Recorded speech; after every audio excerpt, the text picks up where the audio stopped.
Hi friends and thanks for connecting. आप I hope कि मुझे सुन पा रहे हैं. I'm audible to you and please in the comment section share where are you from, क्या नाम है आपका. Today's session is very important as we are going to discuss something very important related to the IELTS writing. And जो भी students upcoming 11th या 18th of March का exam देने जा रहे हैं उनके लिए I must say this session is going to be very useful and practical. And out of you, if there is anyone who is going to take the exam on the 11th or 18th March, ये भी आप comment section में mention कर सकते हो.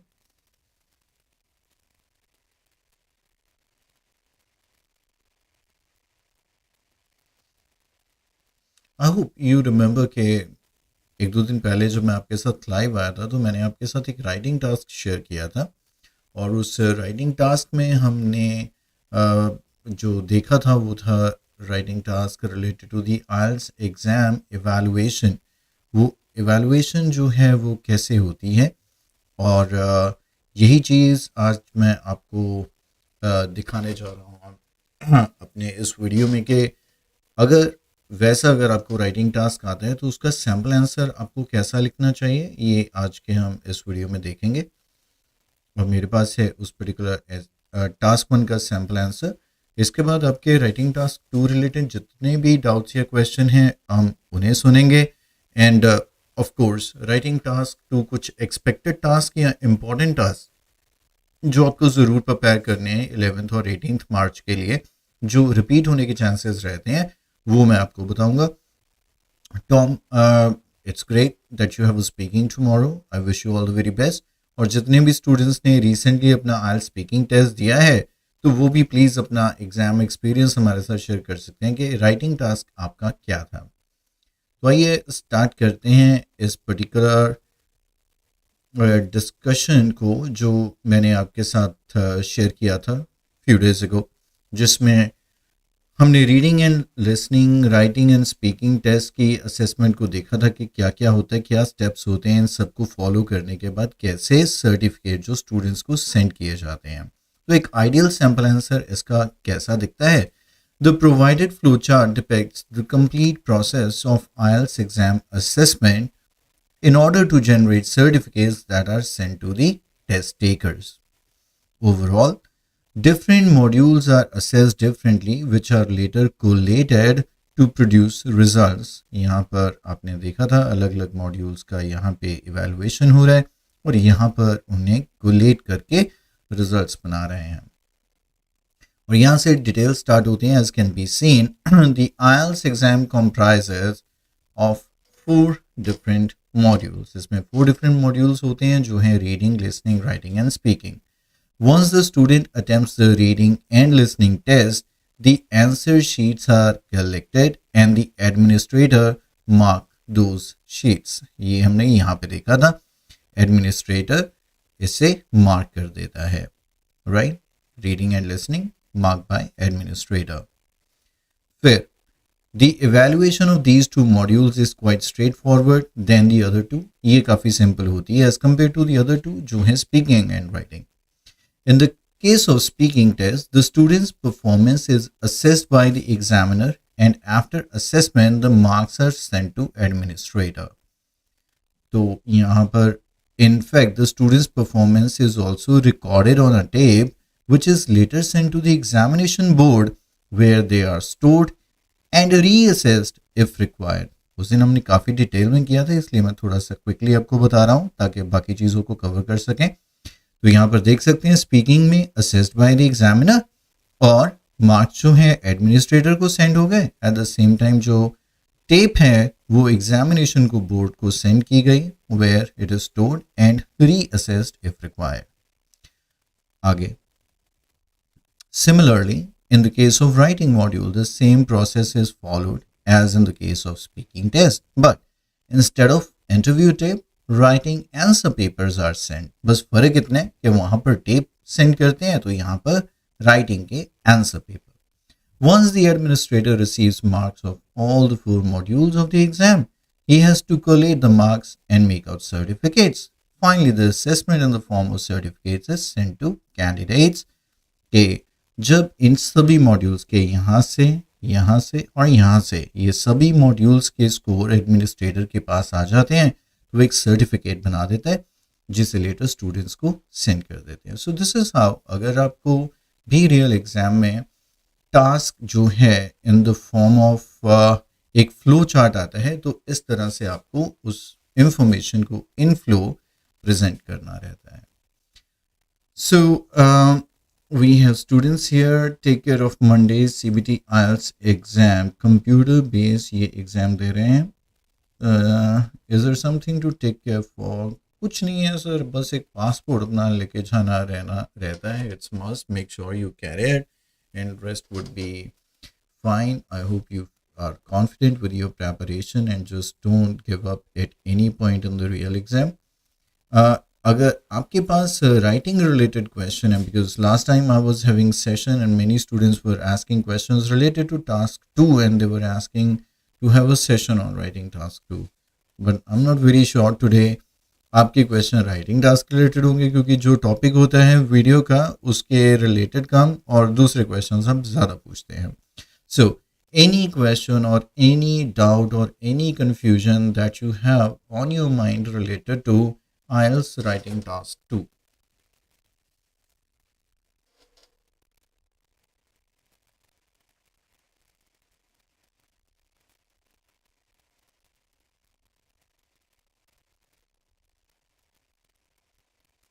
चलिए मैं आपसे कुछ क्वेश्चन पूछ लेता हूँ.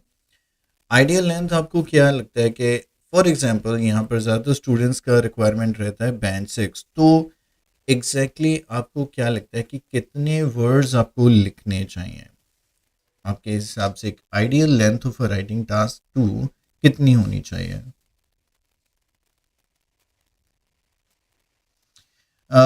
Tom, it can happen only in the case of follow-ups के बहुत ही अनफेमिलियर सा क्वेश्चन हो और एकदम से आपके पास आइडिया ना हो.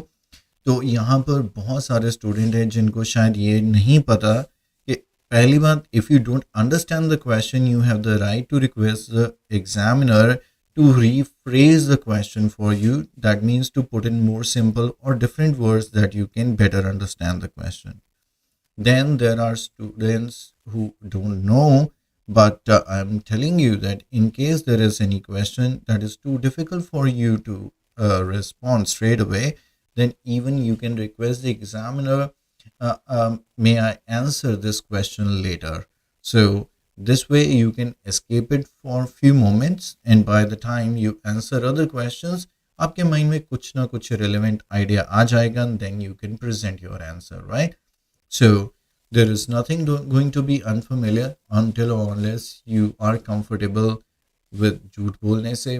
As much as you lie, no matter what the question is, आप अगर अच्छा कहानी बना लेते हैं, अच्छे झूठ बोल लेते हैं fluently, then nothing is unfamiliar in the IELTS speaking, क्योंकि 99% of the things are unfamiliar. जो भी वो क्यू कार्ड पूछते हैं ऐसे वो हमारा कोई रियल एक्सपीरियंस थोड़ा ना है, बट उसे हम प्रेजेंट कर रहे हैं, ठीक है ना. So for that reason confidently बोलिए, everything is going to be okay. ज़्यादातर आंसर्स आए हैं close to 270, 280 to 300, and yes do not stick to 250 only, right more, because upper limit IELTS writing में नहीं है, so you shouldn't care about that, but time limit को ध्यान में रखते हुए इतना तो ज़रूर लिखिए, and that would help you to get the higher band easily. तो इसके अलावा अगर मैं आपसे क्वेश्चन पुट करूं कि अग्री डिसएग्री में आपको कैसा लिखना रहता है, अग्री लिखना है या डिसएग्री लिखना है, या दोनों ही अप्रोच चलेंगे, या कई स्टूडेंट 50, 40, 40, 60, 70, 90 ऐसा कुछ कहते हैं. तो इस पॉइंट ऑफ व्यू से आप क्या सोचते हैं राइटिंग टास्क के बारे में?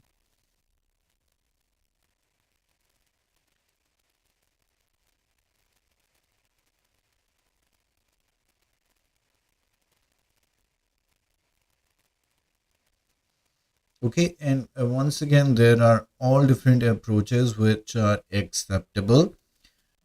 जनरली होता है कि अगर आप टोटली वन साइडेड लिखने की कोशिश करते हैं, एज यूजुअली स्टूडेंट्स 2 या 3 ओपिनियंस या आइडियाज़ प्रेजेंट करने की कोशिश करते हैं. When we write one sided essay, sometimes you feel lack of ideas, right? एक दो आइडियाज़ तो बहुत जल्दी आ जाते हैं, लेकिन उतनी शायद लेंथ डेवलप नहीं हो पाती है। यू फील लाइक कि एक और रीज़न आ जाए तो बहुत अच्छा हो जाए।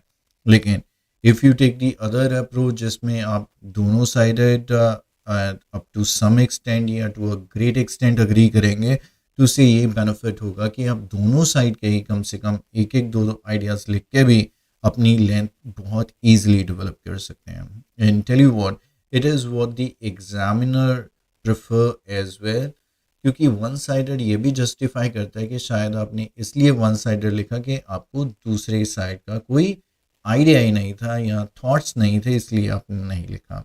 On a given day still everything is fine, but I recommend if you are not feeling comfortable with one sided, or you are not having enough ideas, तो घबराने की बात नहीं है। आप चाहो तो आराम से दोनों आइडियाज़ को प्रेजेंट करके एक पार्शियल अप्रोच लेके चल सकते हो।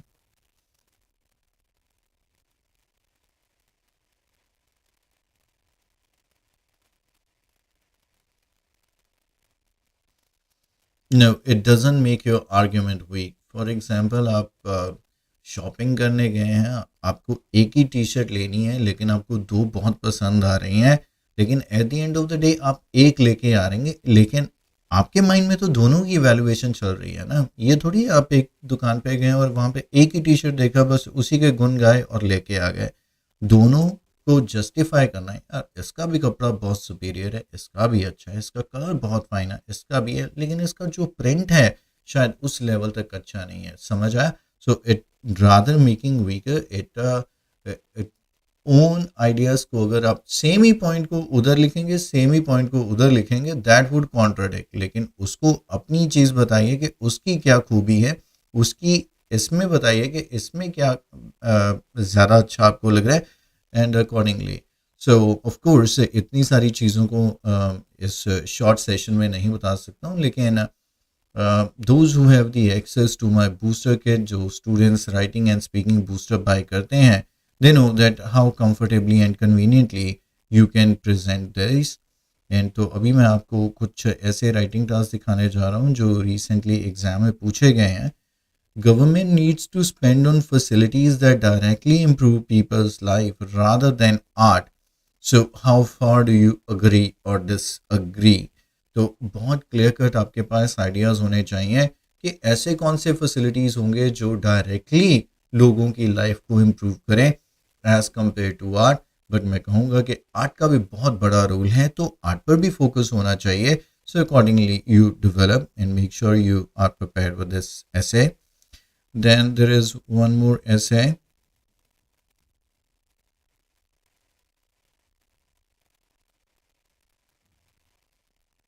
ये तो थोड़ा टाइम पहले ही रिपीट हुआ है, आपने डेफिनेटली मेरा रिव्यू फॉलो किया था जिसमें youngster spending the free time in shopping malls के ऊपर था। Now, this chances are higher that this essay gets repeated कि spoken communication is more powerful than written communication. To what extent do you agree or disagree? बहुत लंबे time से ये ऐसे पूछा जा रहा है, और पहले सीधे ही पूछ लेते थे face to face communication is better than other forms of communication. तो थोड़ा सा इसे चेंज कर दिया है, तो स्पोकन कम्युनिकेशन के ऊपर है, ध्यान में रखिएगा इसे।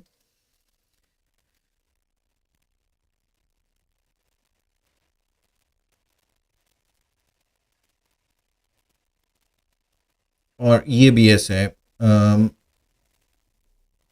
This can be tricky one two present, but अगर आप प्रैक्टिकल हैं तो बहुत अच्छे से डेवलप कर सकते हैं। Some people think it is good for a country's culture to import foreign movies and TV programmes, other think it is better to produce these locally. मतलब कंट्री के ही प्रोग्राम्स और टेलीविज़न पे जो मूवीज़ हैं वो होने चाहिए। जैसे इंडिया है, इंडिया अच्छा प्रोड्यूस कर लेता है, तो यहाँ पर फॉरेन वाले नहीं इंपोर्ट करने चाहिए। You have to present the arguments of both side, and this is what आपको हर एक ऐसे को इस तरह से ही देखना है कि आपको दोनों साइड्स के आइडियाज़ हैं। क्योंकि बड़ी सिंपल सी बात है कि जब ऐसे वो घुमाकर ऐसे डाल देगा कि some people think that, others think that, discuss both views. So in that case also you have to present both sided arguments. So be prepared to take the every statement from both perspectives, right?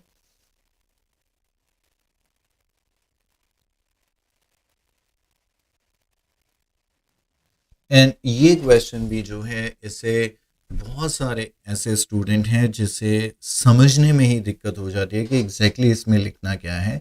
Some people think that children should keep on doing well in what they are or what they are doing in what they are doing, while others believe it is no more necessary. मतलब एक बच्चा क्या करता है, study करता है, education मतलब उसी में ही करता रहे तो उनके लिए अच्छा है, लेकिन others believe it is no more necessary.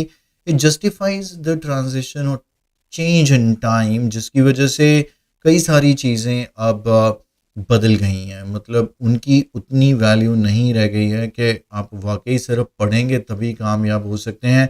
आप देख रहे हैं कि बहुत छोटी एज में आज आपको इन्फ्लुएंसर्स नज़र आ रहे हैं. बहुत छोटी एज में बच्चे काफ़ी कुछ बड़ा कर रहे हैं, एप्स डेवलप कर रहे हैं, एंटरप्रेन्योर बन रहे हैं even in the tin agers. तो ये सब जस्टिफाई करता है कि it is not necessary. So practically इस क्वेश्चन को ध्यान से समझ के प्रेजेंट करिएगा. तो ये एक ऐसे जिसे लास्ट टाइम एग्ज़ाम में स्टूडेंट ने देखा और बहुत ज़्यादा परेशान हुए. वेदर और not someone achieve their AIIMS is a matter of luck. तो ये टास्क होती हैं जो स्टूडेंट को एकदम से समझ में नहीं आने देती कि एग्जैक्टली लिखना क्या है. कुछ एब्स्ट्रैक्ट हो जाती हैं. फॉर दैट रीज़न आपको थोड़ा सा प्रैक्टिकल होकर इनको समझना पड़ेगा और लिखना पड़ेगा. And all I can say is that if you are short on words and ideas, take help of examples. आप चाहें तो एक की बजाय 2 एग्जाम्पल्स भी दे सकते हैं. प्रैक्टिकल एंड रियलिस्टिक एग्जाम्पल्स देकर भी आप अपनी बात को ज़्यादा अच्छे से समझा सकते हैं in case you do not have too many ideas on your mind.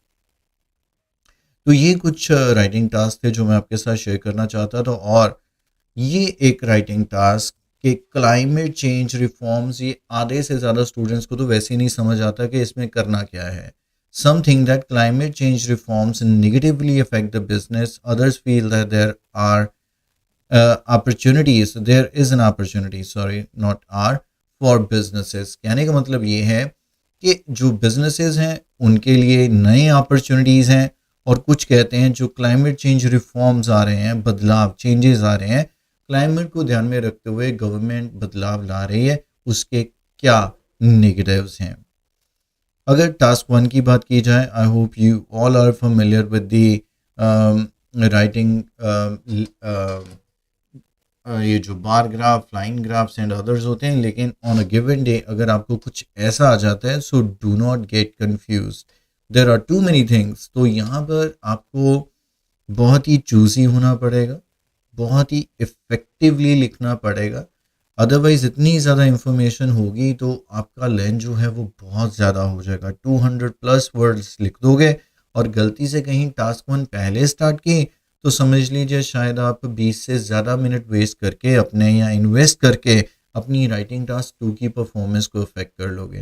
Eight the same time writing task 2 अगर पहले स्टार्ट किया और लेटर इसको स्टार्ट किया तो और अपनी ही अगर धुन में लिखते रहे, चांसेस आर कि आप इसे कंप्लीट नहीं कर पाओगे. So it's a humble request to all of you कि अगर ऐसा कोई टास्क आपको टास्क 1 नज़र आता है, ग्राफ आता है, तो you have to be very selective. अगर 8 ईयर्स 9 ईयर्स का डेटा है तो आप ये नहीं है कि यहाँ से यहाँ यहाँ यहाँ जहाँ एक एक चीज़ छोटी छोटी बताओगे, सीधा बताओगे कि यहाँ से 200,000 से 600,000 और उसके बाद शार्प इंक्रीज के बाद इतना हो गया.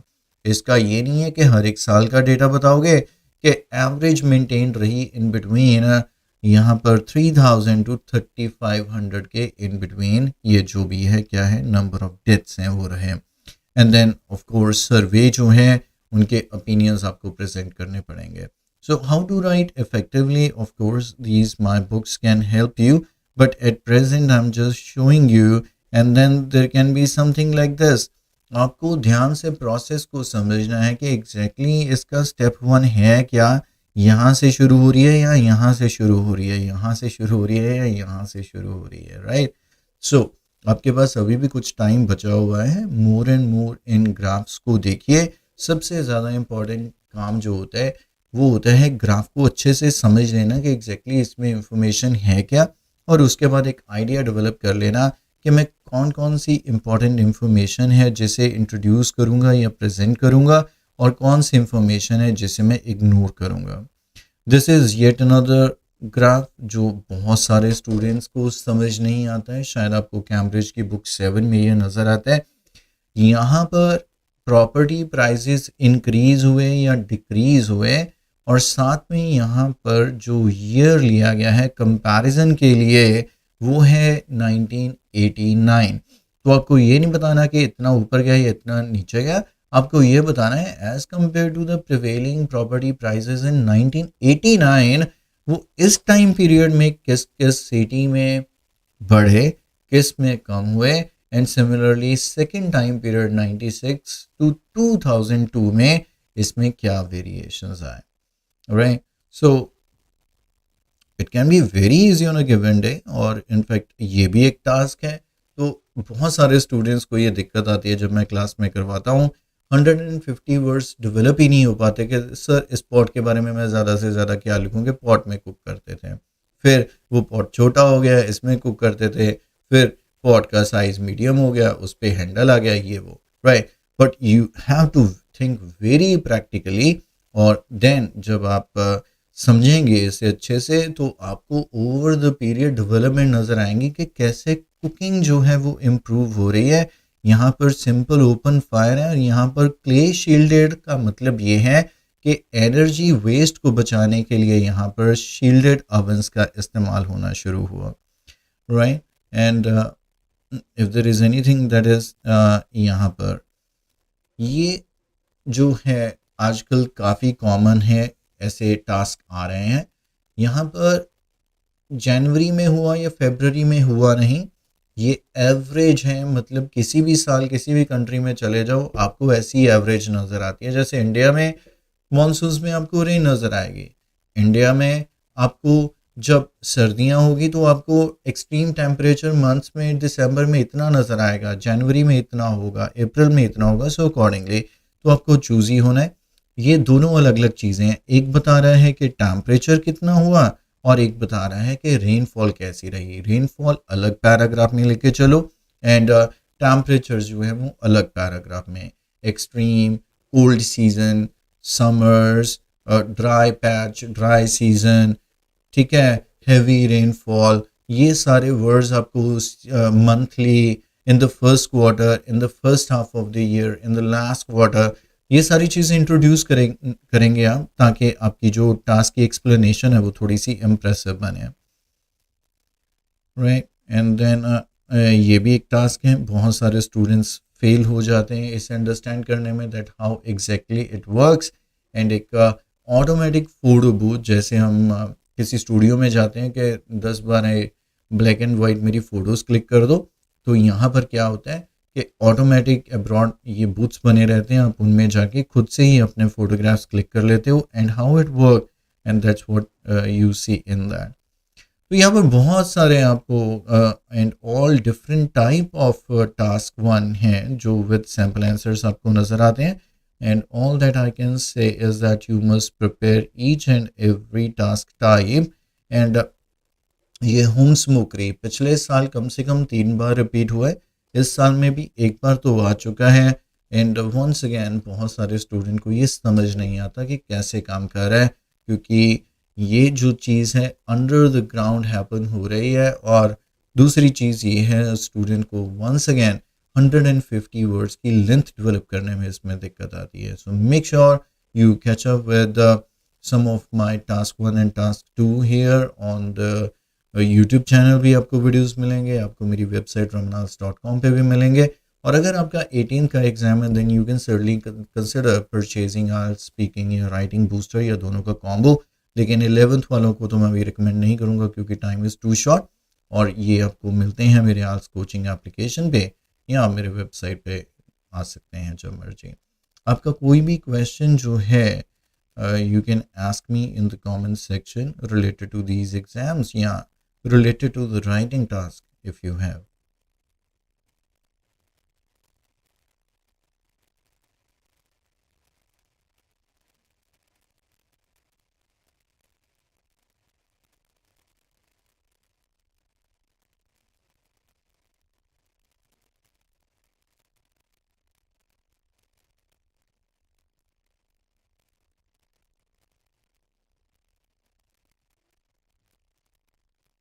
Any question, dear friends, if you have on your mind?